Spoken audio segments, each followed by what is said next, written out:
welcome to Indigital. I'm Jessica Corbin. I'm Will Wheaton. And I'm Han Choi. And this is our gaming spectacular episode, and we have to admit it right off the bat, none of us, especially me, are hardcore gamers. So we're going to be looking at the lighter side of the next-gen console wars. I would call myself a gaming enthusiast. Yes. And perhaps an aficionado, but certainly not hardcore. Hardcore. I go through spurts of hardcoreness. Oh? Yeah, I'll start a game, I won't put it down until I'm finished, and then I won't look at it again. So. And if we're all coming clean, I'm like the softest of soft. Yeah. You're a softcore gamer? I'm like you're like a gamer, so you're the softcore. Cinemax version of a gamer. Yeah, if. Yeah, okay. Cool. Well, let's get started then. First, I took a look at the newest gaming console.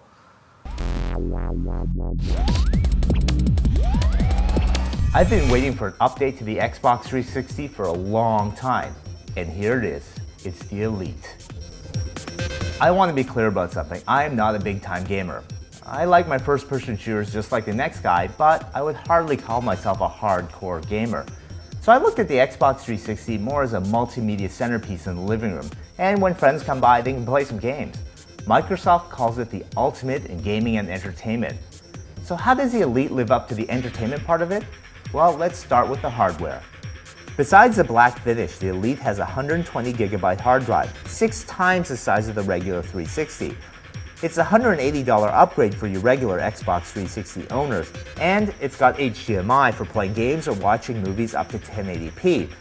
The component cable handles 1080p games, but movies are restricted to 480p, and with the optional HD DVD drive, 1080i is the best possible.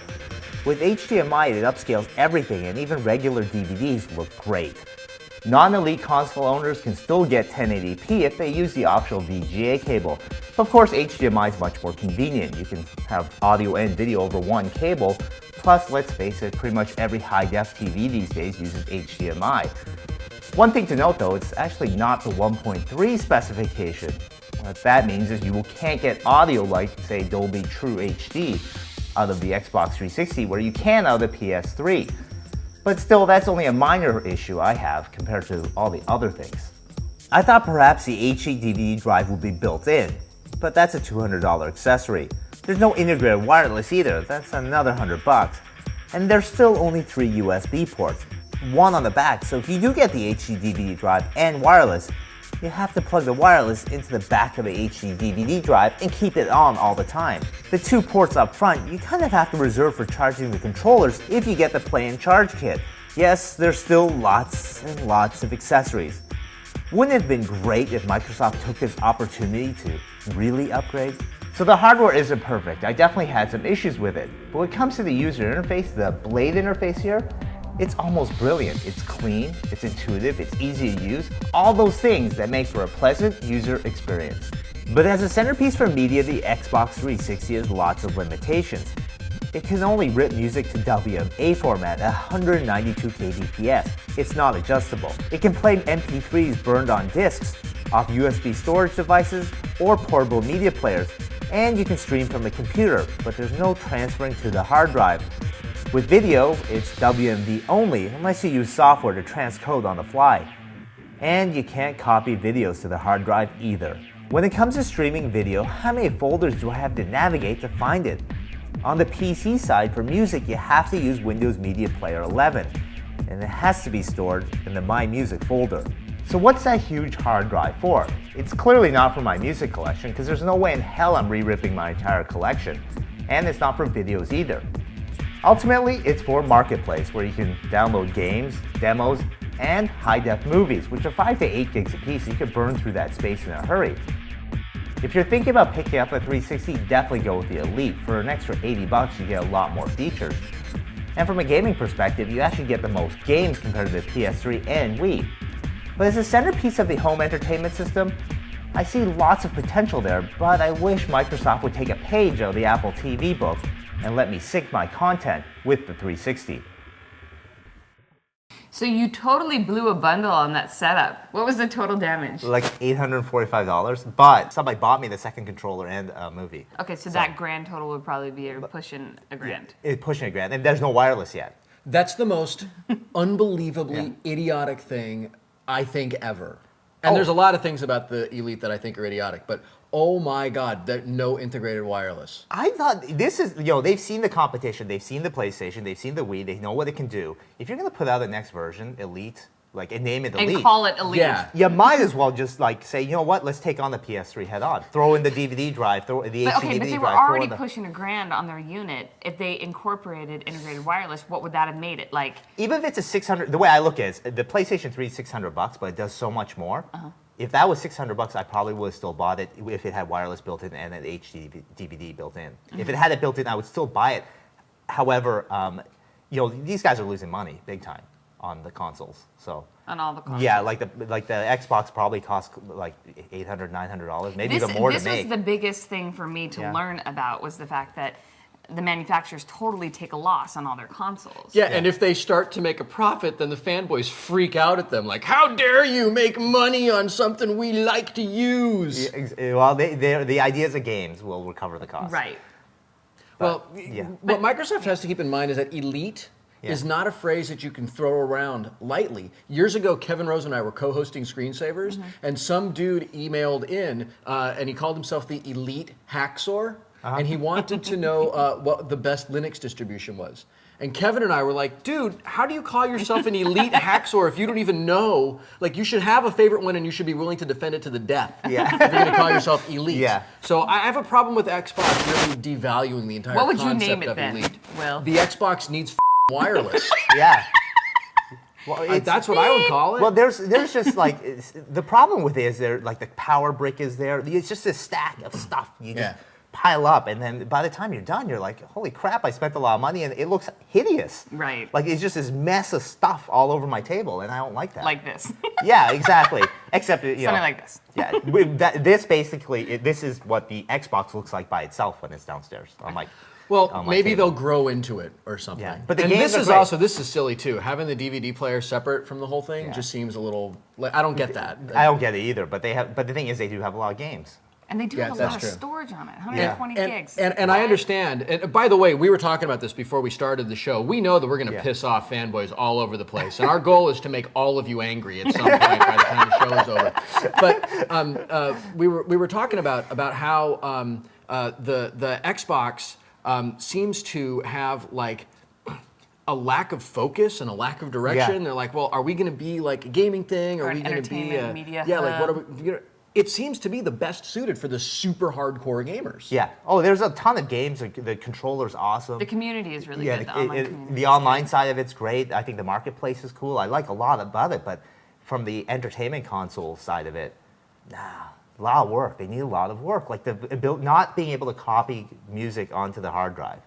You have 120 gigs there. Come on. Right. That seems a little silly. Let me, or even the ability, streaming from your computer. Why not do like an Apple TV type of thing and sync my music to it? Why not do that type of approach? But it's not. You have to use Windows Media Player 11, and you can only do this.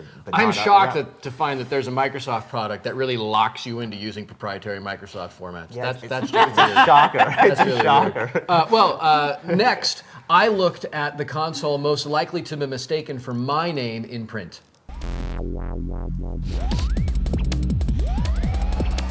Though it's been available for 6 months, the Wii is still incredibly hard to find and is just as popular as ever. And if you spend 5 minutes playing with it, you'll see why. The Wii is more than just a gaming console, it is a social experience. First off, compared to the Xbox 360 and PS3, the Wii just doesn't have the graphics and processing power or the multimedia capabilities. You're not going to play Blu-rays, HD DVDs, or even regular DVDs. So don't expect this to be the supreme all-in-one entertainment system in the living room. The Wii is the lightest gaming console of the big three with its very simple, understated, I'm going to call it elegant design. On the front, the slot loading drive is backwards compatible with GameCube discs. There's an SD slot for extra memory storage. And on the top, there's 4 joystick ports and 2 slots for GameCube memory cards. On the back, you have 2 USB ports, 1 AV input, and an input for a wireless receiver. For HD TV and HDMI buffs, the Wii does only 480p, and you will have to buy component cables separately. Nintendo hasn't just taken the gaming experience to a new level, they've also updated the online experience. Content on your Wii is organized into Wii channels, including the Internet channel, the Everybody Votes channel, the Weather channel, and the News channel. These are all free. In fact, the only thing you're going to pay for on the Wii right now are the Virtual Console games. A really fun component of the Wii is the Me channel. This is a place where you can build little avatars of yourselves and your friends and even famous people online at NintendoWiiFanboy.com. They run a weekly contest where people take screenshots of the various Miis that they've built. I've built the entire cast of the Brady Bunch, the Big Three from the original Star Trek, and my friend sent me Jesus. The Wii has built-in wireless, 802.11b&g, and it works with WEP and WPA networks. The setup is smooth and ridiculously easy. To surf the web, the Wii uses the Opera web browser, and the Internet channel is currently free. When the final release of Opera does come out, it'll probably cost around $30, which is outrageously expensive for a web browser. The web browsing is, however, surprisingly pleasant, even when you're viewing heavy flash sites like Revision 3 or YouTube or hey look, it's heavyflashsite.com. Each Wii has a unique code which can be traded with other Wii owners so that you can send emails and Miis in between your consoles. It seems a little weird, but it's really fun to turn your Wii on and see that one of your friends has sent you a new Mii or an email about how they just owned your high score in Wii Sports. So we're impressed with all of the non-gaming content, but since the Wii is a gaming console, let's focus on the games for a minute. When the Wii was originally announced as the Nintendo Revolution, what really caught everyone's attention was the controller. This is called the Wii Remote, or Wiimote if you're a hardcore Nintendo nerd who's still angry that they don't call it the Revolution. It's really cool. It's a motion sensing device with a little speaker in it, and it encourages you to get up off the couch and really get physically involved in your games. There's sword fighting and all kinds of sports games that require you to jump around and really kind of, well, feel kind of like an idiot, which is sort of what gaming is all about. One of the reasons that Nintendo's Wii is so popular with hardcore gamers, casual gamers, and even people in retirement homes is because it is so simple to pick up a Wiimote and get involved in the game. There's one thing gaming nerds like to do more than play games, it's argue about which system is the best. And I've always said that, like with computers, the best system is the one that does what you really want to do the most. The Wii does not have the best graphics of the current generation of gaming consoles, and it doesn't even have the widest catalog of really awesome first-person shooter games, which seem to be so popular with the damn kids today. But unlike the PlayStation 3 and Xbox 360, the Nintendo Wii is a social gaming experience. Games like Cooking Mama and WarioWare and Wii Sports and Wii Play really encourage you to get up and goof off with your friends. The Internet channel is great. If you want to watch YouTube videos on a full-size TV screen, you can do that really easily. If you want to watch our show on a full-size TV screen with your nifty surround sound, well, you can do that as well. I think it's priced affordably for what it does. And if you're like me and in your mid-30s and really longing for those days when the Nintendo Entertainment System was seriously the balls, you are gonna love the Virtual Console. I have spent more time playing Super Mario Brothers and the original Legend of Zelda on my Nintendo Wii than I've spent playing the new Legend of Zelda and Super Paper Mario. I think it's a great console and I really love it. I just wish it was easier to find. Can I say I've never waited in line for anything in my entire life except for the Wii. And I got in line at 5 a.m. It wasn't launch day. It wasn't. I'm not that crazy. Right. But this was like 4 months later or 3 months later, and I actually waited in line at 5 a.m. I wanted a Wii so badly, and I kept going to the store over and over and over again to try to get it, and they never had it, and they were always sold out. I'm going to be the keynote speaker at Penny Arcade Expo later this summer, and I mentioned to the guys that were like inviting me to that, I just don't have a Wii, and you know, I've never, and he's like, oh, we can hook you up with a Wii. So my Wii is from Penny Arcade. Oh, sweet. Which just makes it kind of cool. And makes more of you hate me. But I sat in a line at 5 a.m. Yeah, all I have to do is go to Seattle and try to make 5,000 people not hate me for half an hour. You know, I think I would rather stay in line for 5 hours. It was a much more pleasant experience. So, do you like it?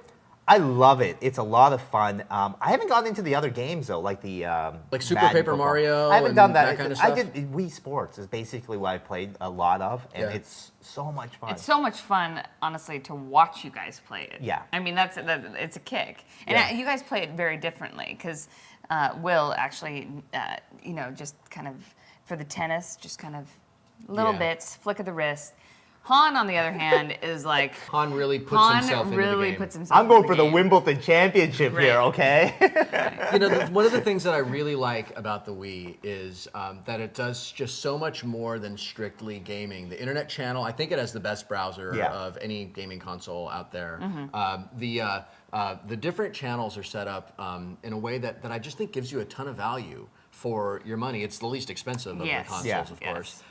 And I think you sacrifice in graphics, but it's never been about graphics for me. It's always been about gameplay for me. You know, like I love the original Doom and would much rather play the original Doom than some of the newer games that, those sort of like they call them on rails kind of games, you know? And I do look like an idiot when I play WarioWare. You haven't seen me play that. I play that kind of alone in the dark. I think it's a great system, but I do think that it needs to be. You kind of need another console just to Well, get I mean, the hardcore. okay, so- You know what I mean? Like it's still fun. But This whole episode is more about looking at how your gaming device might also double as your media Yeah. hub, right? This is not going to be the way to go. The Wii No, is not the going to Wii be the way doesn't to do go. anything This like is that. I think it's the best out of the bunch if we're only talking about gaming. Yeah. Now, not being a hardcore gamer, being a soft gamer, Yeah. that's what I would say. Yeah. Oh, I agree. It definitely doesn't do a lot of the advanced features of the other consoles, but the gameplay is so much more entertaining. I don't know. It's a tough Of call. all the consoles, of all the next gen consoles, the Wii is the one that I can take to my parents' house and inside of 5 minutes have my mom and dad playing games. And Yeah. I just think Right. that's really fun and Yeah. that's really, really cool. Total family fun. Well, I'm not a fanboy or a fangirl for that matter, but I took a look at the best Blu-ray player out in the market.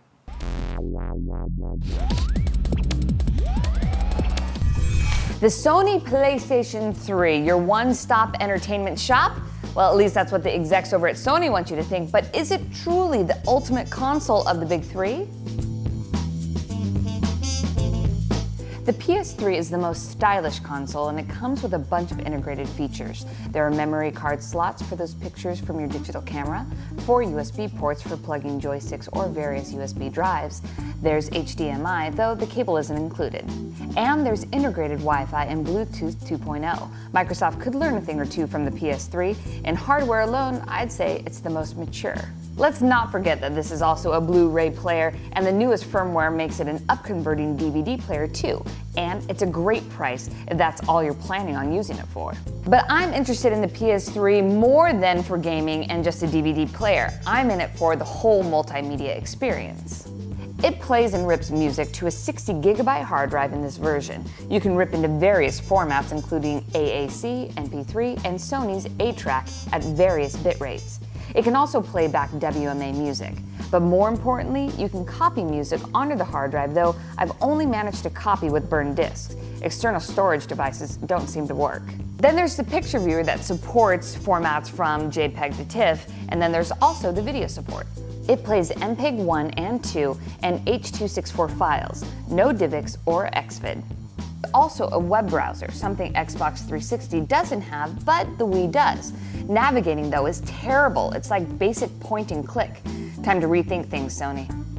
Of course, the PS3 is a gaming console, but there's a limited selection of killer games, and the 6-axis controller here destroys the gaming experience. Sony should have paid for Rumble Pack right from the start. And navigating through the menus on the PS3 is easy enough, but it just doesn't have that wow effect, unlike Xbox 360's Blade interface. It's just a tad boring, if you ask me.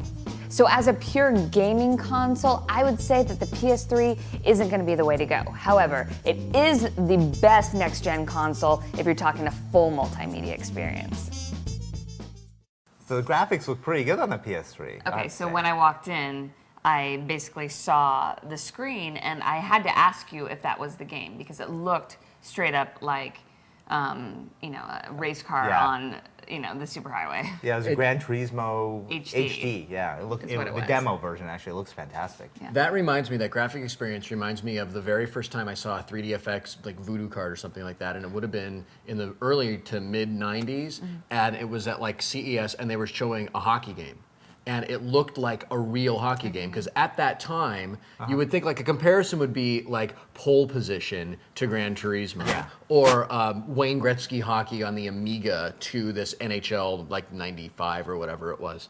And to see something that looks so photorealistic, It's amazing. oh man, it's just awesome. Oh, they've done a lot in that particular game. So the PS3 definitely has some really beautiful looking games.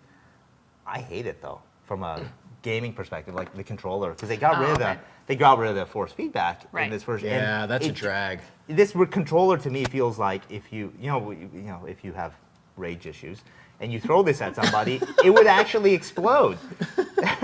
Versus like an Xbox controller where you may actually knock the person down, type of thing. Interesting way. You know what? It reminds me a lot of a PS1 controller. It has the heft Well, of a PS1 it controller. feels really kind of archaic, to be honest. It's not very good, and But- it takes away from the gameplay. But on the flip side, if again we're talking about more of an entertainment hub, it probably wins out. Oh, it's. Yeah. I really like that it does more than support one format for encoding music and that sort of thing. And I think Sony was really wise to let you put in a lot of different memory cards. Yes, I was upfront, always yeah. really turned off by Sony back in the old days, just only letting you use those weird memory stick things in everything and trying to lock you into a Sony lifestyle. So that's pretty cool. But if I remember correctly, you had a lot of problems with the DVD player when you first got this. It had the very first versions. It kept every now and again it would just skip chapters in Blu-ray and regular DVDs. But they had I don't know how many firmware updates. They're on the Has day it I turned remedied it. since? Yeah, I haven't had a problem since. But I literally the minute I turned it on, there was a firmware update. So I'm sure there's been many more after that. We just updated it again just before shooting the show. But it's from a media center perspective, it does a lot more, and you can copy music onto the hard drive. I kind of would say, since the Xbox costs you pretty close to $1,000, this will cost you about $750. If you can spend a couple $100 extra, you go with the Wii for your gaming system and maybe the PS3 for more of a media. I agree, because that's the way. If I you would have do it. all that money If to you have all spend. that money, yeah. The Xbox, it's a toss up because it comes down to what games you like to play, right? Yeah. And the Xbox has Yeah. a lot of good games, Yeah. and the PlayStation, honestly, like I bought John Madden Football, terrible. It stutters. It's not smooth. The scenes are like it's just not a good experience on the PlayStation 3. I like the old version. I'd rather go get a PS2 version. So like it doesn't do games particularly well at this point, in my opinion. It just why bother? You know, I it's remember pure when entertainment. we were at Dolby, and Yeah. we were talking to Jack, and he was showing us Blu-ray on the PS3. Yeah. And the general consensus among all of us at that time was that they're not really trying to do gaming as much as they're trying to create a media hub. Yeah. And I think that's really apparent in the different formats you can import into the machine, and the focus that they've placed on upgrading firmware to make the DVDs work, and sort of the lack of focus that they have on really making really terrific games. Yeah. It's really, really clear that Nintendo wants to be the next generation gaming Yes. console, and like that seems to be like what they're kind of going for. Microsoft wants to sell more wireless adapters, I guess. I don't know, they're in between. It's Yeah. like I don't even know how to describe it, because it's like I guess it's in a way it's a PC mentality, right? Yeah. You buy that box, you buy that computer, and it doesn't do any of the stuff you need it to do, so you have to start buying parts to plug in. And it's kind of that mentality of PS3. Everything's right there. Love it. So hopefully we've managed to really, really infuriate each fanboy and all of the was the brand goal. loyalists That was the goal from Go. across the board, and also validate the rest of you. Now, we're introducing a new segment this week where I spend just a minute talking about something that is important to me, that I think is important to nerds everywhere. This is the inaugural segment of Just a Minute.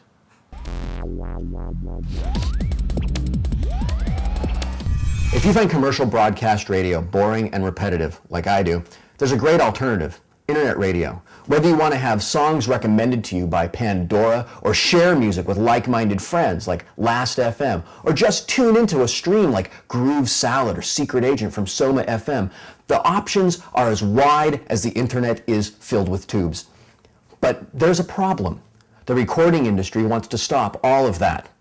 The Copyright Royalty Board, at the behest of the recording industry and their royalty collection service Sound Exchange, has recently decided that they will increase rates on internet broadcasters to a point where they will not be able to afford to stay on the air. Now, the recording industry claims that this is about protecting their artists and making sure that everyone gets the money that they're due, but that's a load. This is all about protecting a monopoly that has existed between the big music publishers like Universal, BMG, Sony, and the big radio broadcasters like Clear Channel and Infinity. This isn't about making sure that artists get paid. This is about making sure that people have the choice to choose between commercial, broadcast, repetitive crap and independently produced internet radio. We have a small chance to save internet radio. The House and Senate is considering a bill which would make internet royalty rates equal with those of satellite radio, which is really fair. Go to our website at indigitalonline.com, hop into the forums and look for a post by me called Save Internet Radio. All the information you need to contact your representatives will be in there. Radio is a wonderful thing. Music is fantastic. We should all be able to listen to the things we want to listen to, not the things the recording industry is trying to cram down our throats. So I'm such a big fan of internet radio. Do Yeah, you me think that too. this is the end of internet radio? I think that the recording industry is trying very, very hard to protect the monopoly that has existed for a long time, you know, like with payola and everything between major record labels and the very few companies that control media. And they're scared to death about internet radio. I think that's why they're trying to do all of this. Luckily, the Internet Radio Organization has been, or the internet radio producers have been tremendously organized. The people from Radio Paradise and Soma FM and a few other people have gone to Capitol Hill. There are 100 co-sponsors of HR 2260, which is a bill that will, or 2660, crap. The numbers are They'll be in the whatever. It'll be in the forums. forum. But there are now 100 co-sponsors in the House of legislation that would make royalties for internet radio equivalent to royalties with satellite radio. There's a fake measure going around, sponsored surprisingly by the recording industry, that would just sort of put this off for another year or another 2 years or something like that, when we'll have to go through the whole thing again. But like I said in the segment, this is not at all about protecting artists. Right. This is not at all about making sure that artists have, you know, money in their pocket. It's about protecting a monopoly at the expense of consumers, and I think that's bogus. Right. I remember watching this show, this documentary or a news item about this is Grateful Dead. They basically ditched their record label and started producing their own discs because, you know, they said they were getting $1 or $2 a disc for this $20 CD that you're buying. So like, it's all marketing money, which is basically a slush fund in the Cayman Islands somewhere for. and a lot of artists, you know, artists pay for their own music videos and they pay for their own promotions, and a lot of that stuff is coming out of their pockets. So when artists try to embrace their fans and give away music to their fans and let their fans come and tape their shows and really encourage them to participate in the music culture, experience and all yeah. that, then the labels freak out because they're losing potential money. I have never in my life come across an organization that so furiously fights its customers and so is so combative with its customers as the RI2A. It's just stupid. Right. I wish they would go away because we've been hearing about them since like the Napster days. Yeah. Like years and years and years. I just want them to go away because Yeah. Well, and let's also, you know, like me. be really clear about this. It's not like you either have the recording industry or you have a bunch of pirates. There are people in the middle. Yeah. You know? And the recording industry needs to embrace the technology that lets their members, their artists, reach out and find audience. Today, CBS bought Last.fm. So they're just doing it to increase audience share. So obviously, there are a few people that are starting to realize, oh, here are opportunities to embrace the audience. That's a good thing, but they should absolutely not be driving out independent broadcasters and homogenizing music so that everything is the same top 40 pablum that, you know, I turned off the radio to get away from. Yeah. So I'll have more information about it in the forum. Wow. And that is all the show we got for you guys today. We want to thank our sponsors, GoDaddy and, of course, Netflix. Anything else, guys? No, thanks for watching, thanks for downloading, and we will see you next time. Bye. Bye.